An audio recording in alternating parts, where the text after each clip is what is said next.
years ago, which has not spread outside this particular population. Also, this is a very close population because of religious and community rules. So the frequency of this disease, the frequency of the mutation and the frequency of the disease was very high in this population. And already 20 or 25 years ago, there was a test, which actually was not a genetic test, it's just the test of enzyme level, which is lower in carriers than in normal people. It has no effect in the carriers. And so this community set up a system in which all children of school age were tested, but they were not told their results. The result was given to a kind of central office, which has a name which in Yiddish means good life, something Dar Yeshiva. And so this central office has the records for all the kids. And so then when a man and a woman or a boy and a girl are contemplating marriage, then they interrogate the central office. And the central office say, yes, you can marry, or say, no, you cannot marry. And of course this works in this particular community because it's a very close community. People don't have children outside of marriage. If they're told not to marry, they do not marry, and so on and so forth. But it's an ingenious solution because it avoids telling people that they are carriers, unless they happen to choose a partner who is also a carrier, but that's going to be very uncommon. So it avoids stigmatizing the people who are carriers, as has happened with other diseases in the past. And yet, it has resulted in almost complete disappearance of cases of Tay-Sachs disease within this community. So it's been very successful. So then on that basis, people have developed what they call aspartic acid panels that tests on DNA this time, not only for Tay-Sachs disease, but for a couple of the other diseases that are more common in this population than in others. But it's really an ingenious solution to the problem, but one that is not going to work in an open community.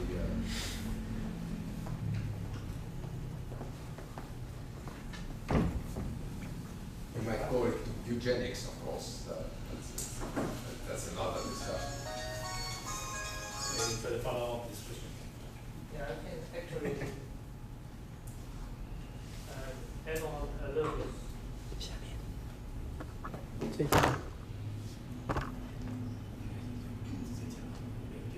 About the action.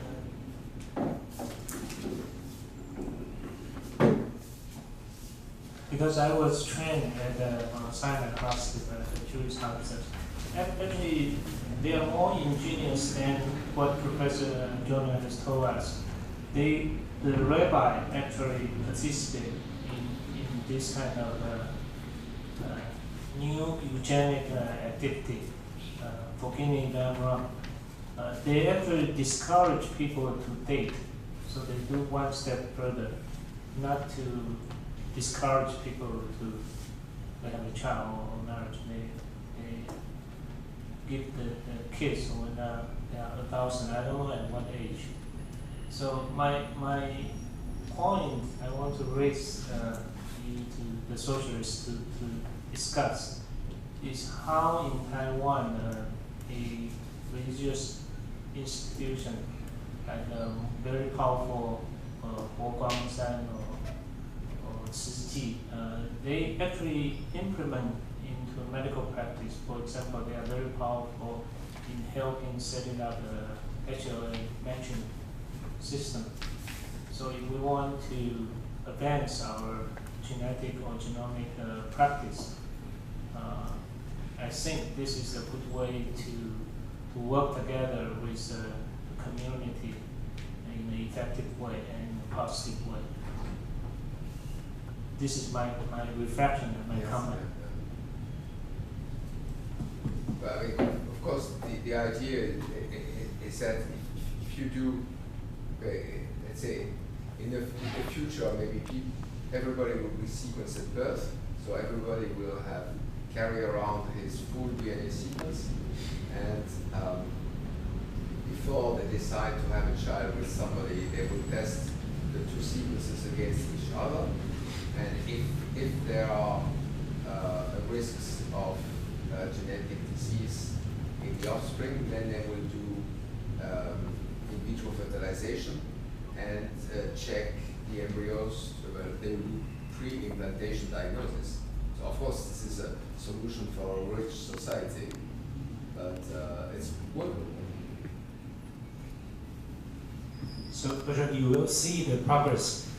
It happens this way as a beneficial outcome, because we can actually avoid harm by knowing and also manipulating the operation together with assisted reproduction. So of course this is the bright side. Yeah. So I think the movie in the Gattaca, the scenario is quite close to become reality. Yeah, that's really impressive, because when that movie came out, I think it was in 78 or so. 97. No, 97, yes. So it was just the beginning of the Human Genome Program. It was underway. And in the movie, I've seen the movie. In the movie, people pass through a kind of how do you say, like in the subway, and their DNA gets analyzed as they pass through. And then this seemed really far out 10 years ago or 20 years ago, and now we're almost there. We're at the point where my genome can probably be analyzed in, let's say, 5 hours. So we've gone from 10 years and thousands of people and billions of dollars to 5 hours and a few $1,000s. So who knows where will we be 5 years, 5 or 10 years from now? So Bertrand, could I come back to a few points? Yes. The idea is quite eye-catching. Okay, so confidentiality cannot be guaranteed in the electronic age. I think will be more and more so in the future. So the Obama scenario you used actually has been mentioned before, but it was maybe 10, 15 years ago. It was Ronald Reagan. So people saying that Reagan later developed dementia, so he might have some dementia gene. But in earlier time, when he was having a dinner with someone else, so if anyone can get hold of his napkins, before he was elected as president at that time, okay, they at that time analyzed his sequence and say that this gentleman actually had a dementia gene. So when he will become a candidate of U.S. president, this information could be quite harmful for him, okay, because you will reveal that maybe these people who will become dementia is actually running this presidency. So this will be a harmful information. And it is certainly wrong if the information was used like that. But in the future, the reality will be that confidentiality will be more and more difficult to safeguard. And okay, I've noticed that some commercial-based health center in Taiwan, for example, sponsored by Guotai, okay, they have built some health examination center. Okay, so they provide this whole genome study or genome-wide study for who can afford to. So maybe later we can have some package just like an ID. And this information could be electronized and maybe incorporated into our IC card. And if it is more clever, it will be used combined with some RFID device. So when you have this RFID, radio frequency, something like that. So we know this technology is quite advanced in some places. So when you enter certain shops or building or department store, they scan you and they know about this information. And they then further know about your sequence or some special trait. So this information could be very useful for business, but also maybe useful or harmful for other purposes. So the problem is that this all is happening. Okay, how can we really safeguard the genetic privacy? I know that in UK they have a law called DNA theft. Okay, if you are not allowed to do that. Okay, even though you know that this material is quite available, just from the pancake, okay, the waffle, or from a napkin. But anyone who dare to take this sample and make it some certain purpose and use, it is a criminal. Maybe you have the same law in France. So the issue will be that if the confidentiality is difficult to safeguard, and the way to counterbalance this fact will be that you have certain very thoughtful rule. If anyone violates this genetic privacy, will be punished. So could that be some kind of safeguard or some necessary mechanism in this area? So this issue. You and well, maybe I would like to make a remark which came to me while you were phrasing this question. We have to be careful because actually in this talk and in our discussion we are taking a biased view of determinism from DNA, because we've been looking, and all these companies are looking at the easy thing, which is monogenic diseases. I mean, diseases that are caused, genetic diseases that are caused by a defect in a gene, always the same, Mendelian diseases. And these are the easiest, of course, because they are simple, relatively easy to work out, and you know that you have to look at just one gene.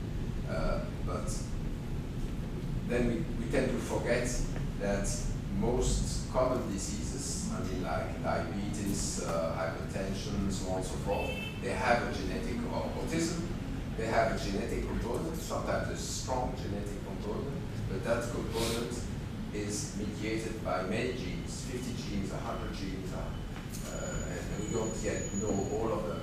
So actually the predictive power of DNA sequencing is not as high as we tend to assume, and the public tends to assume, because our view is biased by these highly deterministic diseases.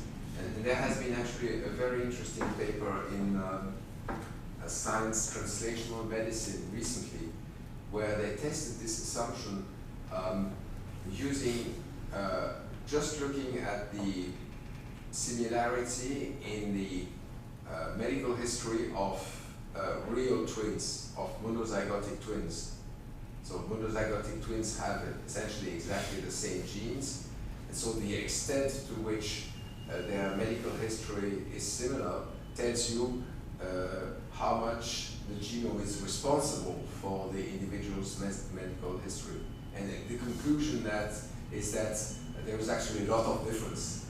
So that even if we had perfect knowledge of the genome and perfect knowledge of how the genetic influence happens in diabetes or in hypertension, there is so much from the environment that we cannot predict very much. Okay, I thought it's important to make this point because we tend to forget it, and certainly the public tends to forget it and tends to think that if you have the DNA, you know everything. This is not true.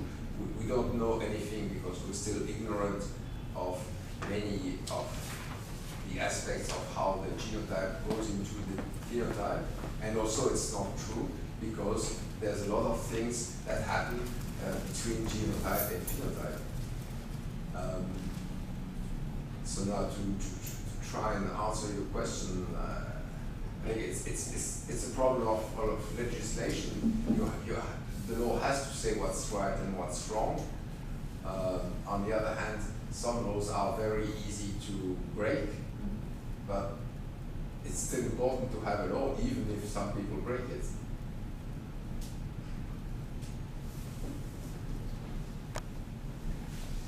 Further questions?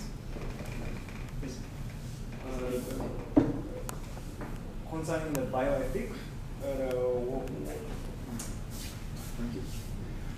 concerning the bioethic, do you think there is a difference between European people and Asian people? Or even the European people, maybe Anglo-Saxon and France is different, but we Asians more pragmatic or more conservative bioethic?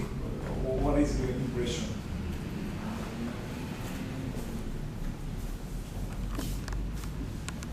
I think there definitely are strong differences. I'd like to make two comments to your question. One is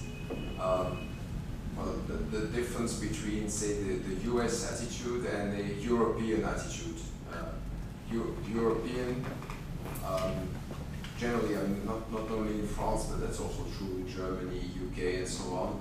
The attitude towards, for example, towards healthcare is very different from what it is in the US. It's more towards collective responsibility. People find it more or less normal to pay for national health service, even if they are in good health, and in fact they are paying for people who have health problems. They see that as something, kind of solidarity. It's part of the European welfare state model, which of course is in difficulty right now, but it's still quite present in the mindset.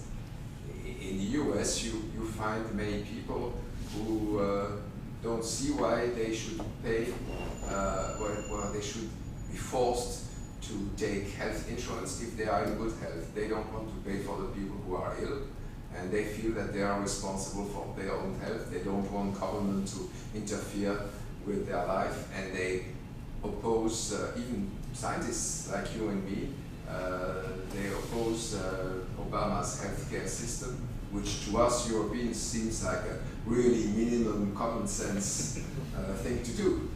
Now concerning Asia, I must say so far in the contacts I've had with ELSI people in Taiwan, I've been a little disappointed that there's not as much difference as I would have expected compared to the US outlook. A lot of the ELSI discussions in Taiwan don't have a strong, well, to me at least, they don't seem to have a strong Chinese flavor.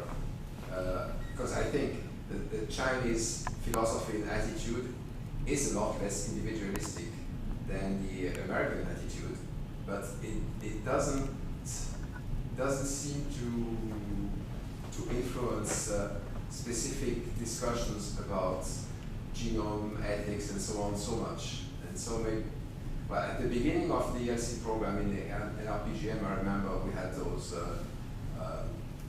symposia where people presented their results, and the first ones, maybe in 2001, 2002, we had Chinese philosophers talking about Confucius, and which was really disconnected from genomics.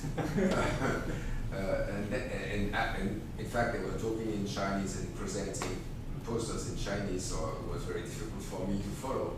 And then it moved into discussions in much more familiar terms, but maybe too familiar terms.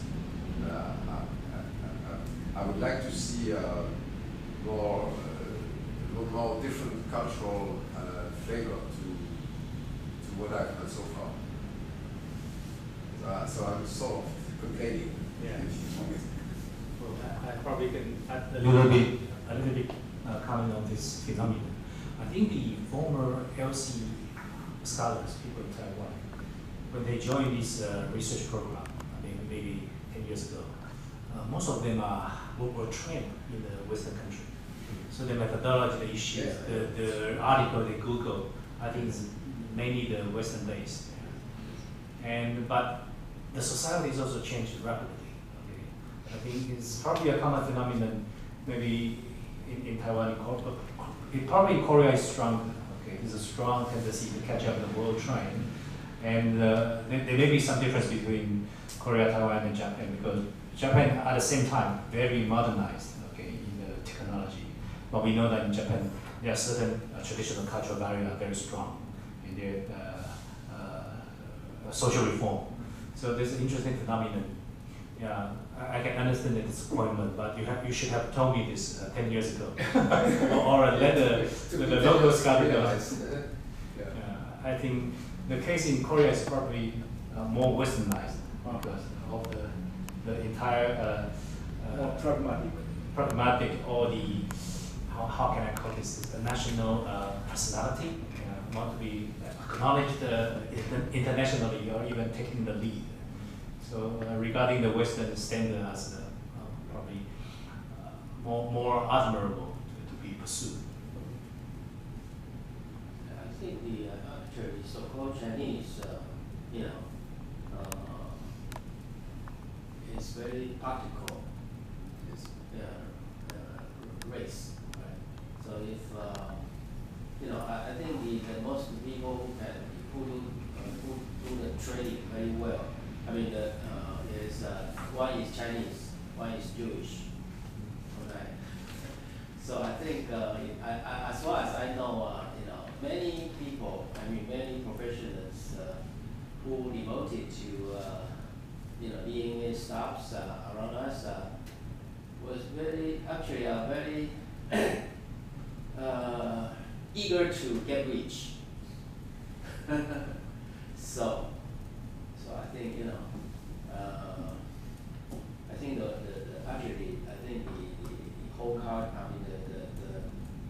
whole the core value in Chinese culture is to survive and survive well. So I think they actually in Chinese culture actually of course we have all kinds of moral things, moral talkings, but actually they are very practical.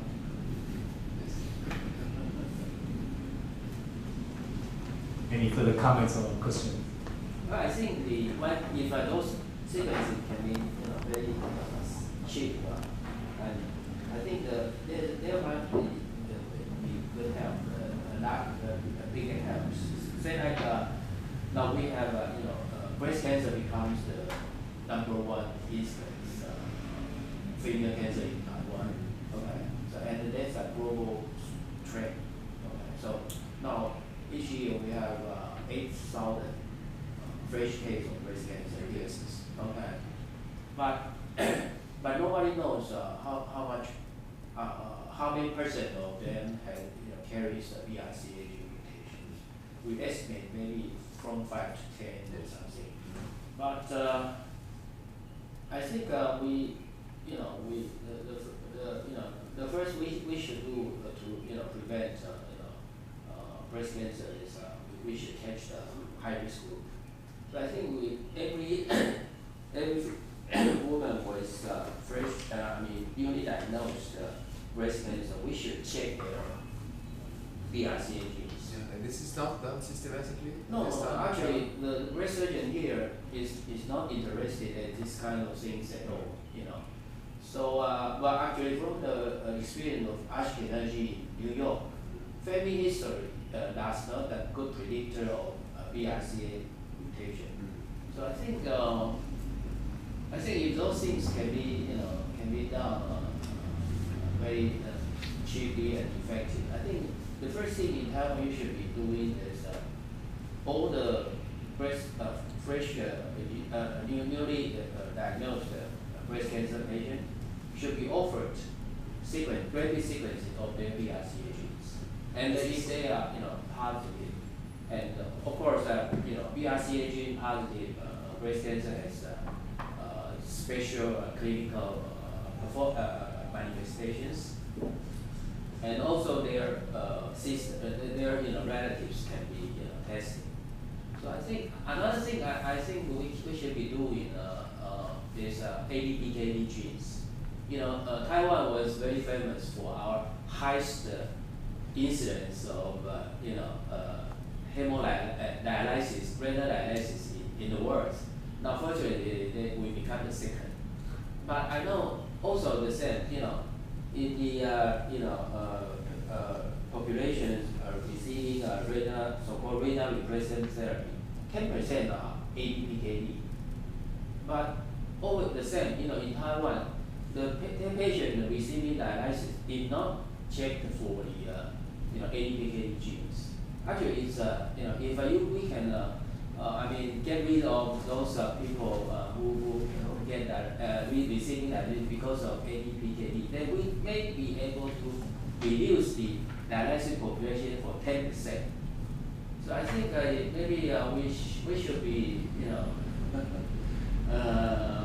I think if it can be really, you know, those things should be applied at this for this purpose, then it would be, you know, of big help, and without many, without much basic controversy. So, you know, can you comment on this? Well, in France, I know BRCA1 testing is offered to all women with breast cancer. So some refuse it, but most accept. You know, because one is it's done in violation of myriad genetics patents. It's done within the hospitals with their own technology. It doesn't cost $4,000. No, I think no. We actually, as far as I know, it has some patent programs. Yeah. And also, but I think if we do that BRCA sequencing with this technology, did we have to, you know, I mean, did we offend their patent? But this is okay. The patent is a very complicated issue, and as you know, it's in the Supreme Court now in the U.S. And obviously all this cheap sequencing is going to change the thing because you could argue that if you sequence a person's DNA, you should should have a license from each of the holder of patents on 4,000 human genes, because 4,000 of the 20,000 human genes are patented. But that's nonsense. So this is going to change somehow. So, but I hope that those new technology could be useful for this purpose. It will be a great clinical help. But I guess the timing of doing this test, either for the renal disease or the BRCA, is very different. When the newborn, is still very young, are we going to test them? Or when she's already adult, or even prenatally? It's up to it's up to the decision of the family. But at least we can offer them an effective cheap way to do this. But of course the choice is theirs. Okay. But if those if the cancer, if the breast cancer patient is BRCA negative, at least we say their relatives are free from this potential danger, right? Oh, I was just going to comment on the problem of informed consent. Yes. Because we know that the informed consent forms are getting longer. Yes. And the patients are understanding less. There's been a lot of good research that shows that you test patients afterwards and they don't understand very much. So now, not only do the forms or the discussion has to get longer, but it has to go into social information, like what is the probability that your information will be breached and we won't be able to keep it confidential. And that's not something that doctors and geneticists know a lot about. That's something that policemen, information technology, and hackers know more about. So that the problem with informed consent becomes impossible, well, more difficult. So that's for sure. That's a big problem. And having been through that, I know that at the time of announcement of cancer, you understand very little. You understand a lot less than you should understand because you are struck and yet that's the time where we need the analysis to be made and we need the consent form to be signed. So I don't know. I mean, we cannot just drop the concept of informed consent. It's under severe strain. So, Bertrand, I'd like to grab the chance to ask one final question. Yes. So, if this is becoming more easy and cheaper, so for those biobanks we are creating all over the world, could it be that someday all the specimens in the biobank